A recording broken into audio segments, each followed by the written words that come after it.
ఈరోజు సంఘానికి అనేక మంది వస్తారు కదా, ధనవంతులు వస్తారు, పేదవాళ్ళు వస్తారు.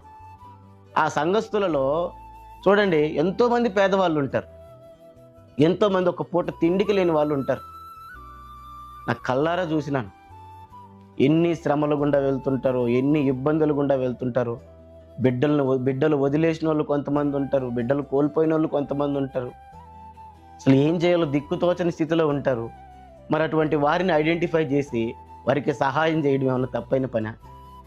అదేమైనా కష్టమైన పనా? డబ్బు లేదా? చేయలేమా? శక్తి లేదా?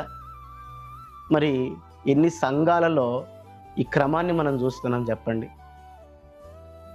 ఇది కాదు, కరెక్ట్ కాదు. సహోదరుడు ఇబ్బందుల్లో ఉన్నప్పుడు పరామర్శించకుండా, సహోదరుడు ఇబ్బందుల్లో ఉన్నప్పుడు వాడికి సహాయం చేయకుండా ప్రార్థన చేస్తే ఏం ఉపయోగం అని అదే యాకోబు భక్తుడు చెబుతాడు కదా. యాకోబు రాసిన పత్రిక 2వ అధ్యాయం 14వ వచనంలో, నా సహోదరులారా, క్రియలు లేనప్పుడు ఎవడైనను తనకు విశ్వాసము కలదని చెప్పిన ఎడల ఏమి ప్రయోజనము? అట్టి విశ్వాసం అతన్ని రక్షింపగలదా? సహోదరుడైనను సహోదరి అయినను దిగంబరులై ఆనాటికి భోజనము లేక ఉన్నప్పుడు మీలో ఎవడైనను శరీరంలో కావలసిన వాటిని ఇయ్యక సమాధానముగా వెలుడి, చలి కాచుకొనుడి, తృప్తి పొందుడని చెప్పిన ఎడల ఏమి ప్రయోజనము? ఏం చెప్పాడు? చాలా స్పష్టంగా చెబుతున్నాడా లేదా? సహోదరుడైనా సహోదరి అయినా ఆనాటికి భోజనం లేక ఇబ్బందుల్లో ఉన్నప్పుడు వెళ్ళి వారికి సహాయం చేయకుండా సమాధానంగా వెళ్ళు, చలిగాచుకో, ప్రార్థన చేద్దాం, దేవుడు సహాయం చేస్తాడని ఇసుమంటి మాటలు ఎందుకు?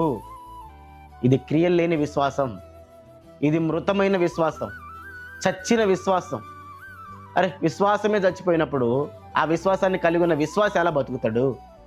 బ్రతకడు. అందుకే అన్నాడు, శపించబడిన వారలరా నిత్యాగ్నిలోనికి పోవుడి చెప్తూ వచ్చాడు యేసుప్రభు. ఎక్కడున్నాయి చెప్పండి? నాడు అపోస్తులు ఏం చేశారు? అందరూ తమ చర స్థిరాస్తులన్నీ అమ్ముకొని తీసుకొచ్చి అపోస్తుల పాదాల దగ్గర పెడితే ఏం చేశారు వాళ్ళు? పెద్ద పెద్ద మందిరాలు కట్టలేదు, పెద్ద పెద్ద సెట్టింగ్లు వేయలేదు.